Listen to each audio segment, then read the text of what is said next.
আসসালামু আলাইকুম বন্ধুরা, আমি আজকে আলু দিয়ে কই মাছ আর শিং মাছের পাতলা ঝোল করে নেব। তো দেখেন, আলুগুলো আগে ভেজে রেখেছি, অনেকগুলো আলু, মাছও কিন্তু 1 কেজির মতো প্রায়। তো বেশি করে রান্না করে নেব, কারণ আমার গ্যাস শেষ হয়ে গেছে। তো আমার বাচ্চা দুটো ছোটো ছোটো, এদেরকে নিয়ে আমি রান্না করতে পারি না, চুলার মধ্যে অসুবিধা হয়। তো আমার স্বামীকে দিয়েছি রান্নার কাজে হেল্প করার জন্য, আর আমি এই ফাঁকে এসে অন্য কাজগুলো করে নিচ্ছি।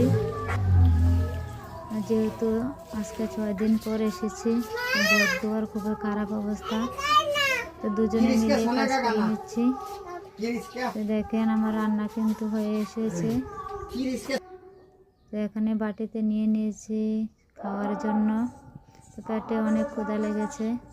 তো রান্নাটা কেমন হয়েছে বলবেন। আজকের ব্লগটা এখানে শেষ করলাম।